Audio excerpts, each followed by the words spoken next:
And now, without further ado, let me introduce today's panelists from The Walking Dead, showrunner and executive producer Angela Kang. Hi, Angela. Hi, how you been? Executive producer Denise Huth. Hi. Hey, Denise. And cast members Lauren Cohan and Paola Lázaro. Hello. What's up? From Fear the Walking Dead, cast members Jenna Elfman. Hey, Jenna. Hiya. Karen David. Hey, honey. And Christine Evangelista. And from The Walking Dead, World Beyond, cast members Aaliyah Royale, Alexa Mansour, Annette Mahindru, and Julia Ormond. Hi, ladies from World Beyond. Hi. Okay, Angela, I want to start with you and your approach to writing these incredibly strong female characters. Can you talk a little bit, not only about these strong women on screen, but also the badass women behind the camera who are integral to bringing the series to life? Yeah, I mean, I think it's been really great to be able to write for a show and for a franchise where we get to tell so many stories about strong female characters. And I think like just behind the scenes as well, we started the show with executive producer Gaylan Hurd as one of our top producers on the show. And I think she really, she supports women and wants to bring them up. Denise, our executive producer, was on since the development of this whole series with Frank Darabont, and she's been there since day one on our sets every day, making everything work. My writer's room is a 50-50 split between men and women. We have so many crew members, like key crew members, like just people in all various roles. Right now, we have a wonderful director named Lily Merrier that's shooting, as well as a wonderful director, Katrina McKenzie, that's prepping. And it's just like, I think it's one of the things that is part of the value system of the Walking Dead universe. And we just love writing for these incredible women like Lauren and Paola who are on. They do such wonderful work and are so alive and connected to the material. And it's just, I've got to say, like, I love being on this panel and seeing all these wonderful faces of people whose work I think is just beautiful, like people I've admired for many, many years. And so it's just really exciting for me. That's wonderful. Now, Denise, since you were referenced, I want to talk about you being on the show since season 1 and becoming an executive producer in season 9. How has your role changed over the years? Oh, wow. It's just sort of amplified. I was so fortunate to be here in the beginning. I worked for Frank Darabont for 13 years, and he first got the rights to this back in 2005. So it was something we were trying to set up for quite some time. And, I've said this before, but absolutely everyone thought putting zombies on TV was a terrible idea. So it took us a while to get it going. And it's just been such a dream to be here from the very beginning. From day one, he was like, you're going to be on set. You're going to be the person on the ground while I go back and deal with writing and post. And it was sort of like being dropped into the deep end of the pool. I had, as Angela mentioned, Gaylan Hurd was here from the beginning, and she was such an advocate of mine and was so supportive of the whole process and of me in particular, which was so unbelievably generous of her. And as the show's progressed, it's just gotten bigger. It all started with Rick waking up in the hospital, and now we have a very large cast and a very large world, and it's only expanded with Fear and World Beyond, and it's just so exciting to see how much it can grow and grow. And I just feel very fortunate. I get to be on set every day and kind of be in the room where it happens, which is pretty much the coolest thing ever. So it's been quite a ride. Well, listen, here's a question for all of you, everyone. Since we're talking about badasses, and what people don't know is when we started this panel, we all celebrated each other. And so I want to give you guys a chance to pick a character besides yourself that you would love to play within. You can cross universes. I want to jump in before somebody steals Princess. Lauren, get in here. Get in, Lauren. My favorite in so many years on this show, Paola portrays one of my favorite characters we've ever had. Like from, I don't want to play Princess, I just want to watch Princess. You think when you get this far along in something, you're not going to have this like bright, optimistic, happy, new, and she does such a good job. Yeah, like she's so real, she's so funny. The way you fumble and stumble and fall in love and say the wrong thing, like I can't imagine anybody else making it that natural. you are so special.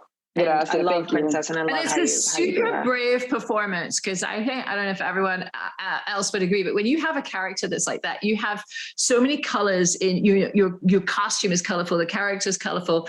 So were you unnerved when kind of given the role? Is that just like, I don't know you as a person, but is that you as an individual, or is that that's a good question? No, that's a good question. Yes. I always say that Princess was like how I was when I was 7. And, I was always in the principal's office, and I was just always getting kicked out of the Girl Scouts. Every Friday we had meetings. Every Friday I was kicked out. And not for being a bully, but because I just spoke, and I was just like, when something wasn't right, I would just say it. And I just stood up for people, and like I was the class clown, of course. So for me, when I got this character, I was like, I just fell in love with her because of how vulnerable she is. And also, that comedy that she has, and the larger than life thing comes from trauma. And that's her defense mechanism. So I definitely have a lot in common with her. I'm much calmer, I think, sometimes. I mean, depends on the night. But yeah, there's a lot in common. Yeah. Thank you, Lauren. I love you. You're welcome. Princess is already taken. Listen, speaking about someone who suffered some heartbreaking losses, Lauren, Maggie. I know you were coming to me. Yeah, honey, I'm coming right to you. Maggie has come such a long way since she was introduced back in season 2 on Herschel's farm. What have you enjoyed most about her evolution? Because you talk about colors. You've been painting with every single color imaginable your entire time on this show. And I'm so happy we have you back. So what have you enjoyed most about this evolution? Me too. I was really just thinking about the thing that's so nice about being with her for this amount of time is that you have real memories with the people you've told the story with. And then, of course, as we all know, that many years of using your imagination in this world is like, I just feel like looking back on the scenes and on the show and on the connections I've made to my own life has given me so much as a person to just kind of, because I feel like it's so rarely that you kind of get on one path and stay on it. And I can really get derailed a lot of the time. And something about what Maggie has required me to do has just been very fruitful in personal growth in life. And I think, particularly coming back now, I came back and I didn't know myself until Angela and I had spoken quite what she had been up to, where she'd been, what she'd been through. And it's this kind of funny thing, like as an actor, it's so nice to have a secret. Like when you go to play something, you really want this idea of like what you choose to tell someone and when you choose to tell them. And when we came back this year and we had this opportunity to be, we had this scene in 10C with Daryl and I, and it was like, this story doesn't just demonstrate where she's been, but it demonstrates their friendship. And there's just so many things to try to encapsulate. I think it's just so many things that time give you, you know what I mean? Just time with this character to show these friendships and to show what this world does to you and also what it allows you to grow into. It's been challenging. There's definitely been decisions that Maggie has made in the recent season that have been really hard decisions. We saw some of that with how she was with Gregory, but a lot of this is like, it brings up a lot of interesting questions about how much you can be the person you think you are or you want to be, or how much that's changed by your circumstances and situation. And then is it possible to get back? It's funny. I've been watching this season thinking like, is this a villain origin story? Like, are we watching something really? It's wild, isn't it? For her?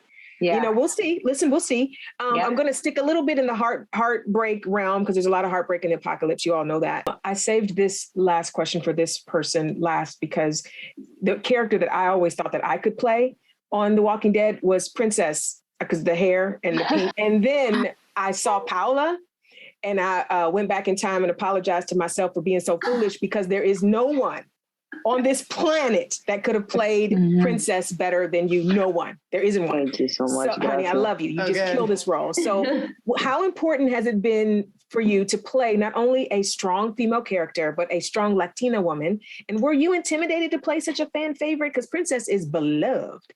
I mean, it's a huge honor to get to play a strong female character, and to have it be a Hispanic character too is huge for me. And you know, when I got the role, I messaged the writers because the comic book originally in the comic book she's Mexican American, and you know, I messaged the writers. I don't know how I got the guts to do it, but I was like, you know what? Let me just ask. I was like, hey, let me know if this is out of line, or like, you know, no pressure at all. But I was wondering if we could make this character Puerto Rican, because there's already a Mexican American character who is fantastic and a super strong, which is Rosita.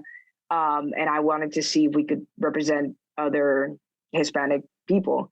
And they thought about it and they said yes. And I just burst into tears that day, because it was just like a dream come true for me. And it's just a huge honor to be able to play this character. And you know what's great? When I was growing up and I was watching, you know, I grew up in Puerto Rico, but watching TV, you know, if you had a Hispanic character or like, let's say a Puerto Rican character, most of the time when they had scenes, they were talking about either being Puerto Rican or like stealing something or stuff like that.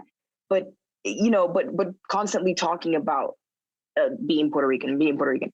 And what I love about this, I get to play just a character. And yes, she happens to be Puerto Rican, but that's what I love about this universe too. That I don't have to constantly, you know, say that. It just is part of the character. Walking Dead from the get-go, from the comic books, has been super diverse. And that being a part of that is something I will always be thankful for. Yeah. Did I answer your question? Yes, baby, that and then some. Okay. We are wrapping up, but I just wanted to give each of you a chance to quickly shout out any female role models in your own lives that have inspired you to be badass. It could be just a name, a teacher, your mom, it could be anyone. So we're going to wrap it up with this. I think this is a perfect way to end it. We're going to start with you, Jenna. Who do you have in your life that's been amazing? Just quickly give us a name and a couple of words. That was my mom. It still is. Yay. And, you know, she was in 1935 born a premature by C-section and fit in her dad's hand. They thought she was dead. They threw her in their waste bin. She started crying and they were like, oh, she's alive. And she had a kind of a crazy, selfish, egotistical mother. And she said, I will never do that to my children. And my God, she pulled it off. She is just always given to her children, but had her own strength. She taught me about feminism and has instilled such strength and self-determinism in me by her own ferocity and survival ability. Mm-hmm. And I just am so grateful for that. Love it. She raised a mighty warrior. Annette, do you have a lady you want to shout out? I'll give a shout out, to Lauren Iaconelli, who joined us this season. She was director on the latter episodes of season 1, and she came in. She couldn't be here with us today. She came in as a producer and directed 4 of the episodes this season. And I'll tell you, she's just so talented and incredible to work with, and everything came to a conclusion this season for us. And she allowed, I suppose I should just speak for myself, but I think she did that really well for the whole show, to let us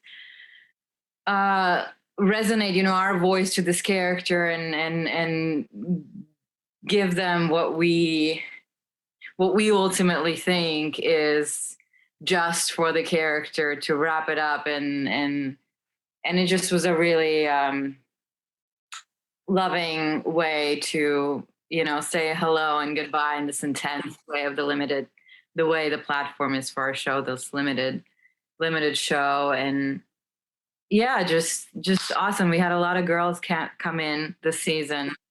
That's awesome. Alexa, how about you? Do you have someone you want to shout out right quick before we end? Yeah, I have to go for my mom. If it wasn't for her, I think I would have quit this business a long time ago. Awesome. So it's thanks to her that I kept trying. Yeah. Christine, you? I'm really proud to say my mom too. She was a nurse from the Bronx, dropped out of high school to support her family, has her master's now, retired, and went back to work during COVID to help people. She's such a nurse through and through. Her empathy and her compassion and her strength is like unmatched. And I'm just so grateful to just witness that on top of her work ethic. And she's the real deal. I love it. Denise, how about you? Yeah, I have to say my mom too, for sure. My mom actually passed away about 8 years ago, and she was diagnosed with cancer literally the night or within 2 weeks before our first season aired. So she's very tied into the show for me because it was that whole journey with her in the beginning. And she's always with me, and I always feel her, and she's definitely kept me going through the last decade that, who would have thought I'd spent a decade on the same show. And she definitely gives me that strength on all those hard days, for sure. Yeah, I've lost mine too, so I totally understand. I know. That. Lauren? I actually have to say Denise, because she has been, as Angela already pointed out at the beginning, she's been with this show since before this was a show. I will get emotional talking about this. This woman has never missed a day on set. She's never missed a day being there for us, representing the story, protecting us as actors, keeping us safe. A million things I cannot even, you mean so hugely, incredibly much to us, Denise, and I want to put you on blast in this wonderful room. Made me cry, Lauren. I only cry when you're nice to me. Like, I'm just used to trauma too. So you're always if you're nice, crying. I will cry. But that is so kind. It's true. You deserve those flowers. Very lucky to have you. Thank you. You deserve those flowers. Julia, how about you? I think I must be surrounded by strong women, because for me, this even having to qualify women as strong, just to always feel, I always feel most of the time when I'm playing women, or especially ingenue roles, I'm having to pull up feminine. I'm having to play soft. But being given a role that's strong just feels like it's much more centering for me. So yeah, kudos to my mom. My mom is amazing. But in all honesty, my inspiration, my constant orientation and prioritization is my kid. He's actually non-binary, and they have taught me so much, and they're just my total inspiration. I love it. Aaliyah? I gotta give it to my mom, my beautiful mother. Tanya, aka Mama Royale. Single parents in general are the most magical beings. But I came out the womb very hard, and very, very much my mother's faith and her goodness inspire me every day. And because I am a little bit of a hard person, when I do have my sweet moments, it feels like she's across the country or somewhere speaking directly through me. And I just love that I have this transcendent relationship with her. Angela? I don't know where to say it. I came out of the womb hot. I love that. You got it. Yeah. About how she got here. Angela? It's so funny. I'm going to cry. I'm going to try not to. I'm going to see my mom. I really, she passed when I was 17. And I really needed her this week. And I felt her, but she's a big part of why I write for this universe and this show. So she would be so proud of you. Yes, she would. She is. And she is. And she is. She is. Karen? Oh gosh. Listen, this is important. Listen, one thing I've learned about loss recently is that it's important to speak their names and share what they've done, whether they're still here or they've passed on. And then it also helps other people get over, or it helps other people make the call they need to make. So this is important. And I'm sorry we all gonna be crying by the time this is over, but this is important. Karen, go on. Like a lot of you, it is my mother. Gosh, I run the risk of hyperbole when describing how incredible my mother is. She's like my lifeline. See, I get all teary because I know I wouldn't be where I am if it wasn't for my amazing, heroic mother, who is so strong, who won't even tell me some of the stories of the things that she's been through in her life. But I was born in what was back then a small little village near the Himalayas, and now is a bustling, overcrowded city. And it is one of the few matrilineal societies in the world, which I'm so proud of.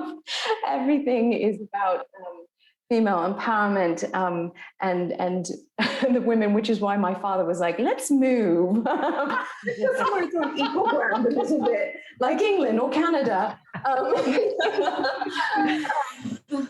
My mother is this strong force of nature and has the most infectious laughter that just makes everyone laugh.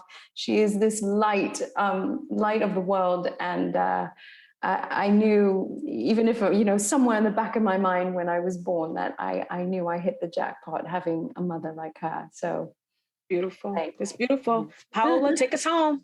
My mom, mommy, who taught me strength and compassion. Boom. That's all I gotta say, because she's fire. She just is. Yeah. My mom. Listen.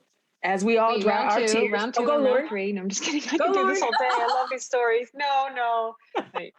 I love this. I love this so much. Yeah. I think this speaks a lot to what, mothers mean to their daughters and what that role really is, woman to woman. Wow. Yeah. And even, if there's somebody watching who doesn't have the experience with their moms that other people do, just know that there is surely someone in your life that has filled that maternal space, and, honor them and love them the same way. Like, I feel like everybody gets their portion in some way. So I don't want this to be a downer for anyone that's watching. I just want to make sure everyone gets to give their flowers and get their flowers while they're still here. Losing my mom, it's important for them to hear it while they're here. So that's what we did that for. Okay, thank you all for joining us today as we dry our tears. Don't forget to tune in to all 3 shows. The 11A finale of The Walking Dead airs tonight at 9 p.m., 8 Central on AMC, followed by a new episode of The Walking Dead World Beyond at 10 p.m. and Talking Dead at 11 p.m. And then next Sunday, the season 7 premiere of Fear the Walking Dead airs at 9 p.m. on AMC, followed by another new episode of World Beyond. And if you can't wait, you can watch episodes of all 3 shows 1 week early on AMC+. Thank you to all of our amazing, badass panelists. And as always, I'm sending a huge thank you to all of you, the incredible fellow fans of the TWD universe. I'm Yvette Nicole Brown. Bye. Bye. You're amazing. Love you. Yeah, you're awesome. Oh my gosh, ladies.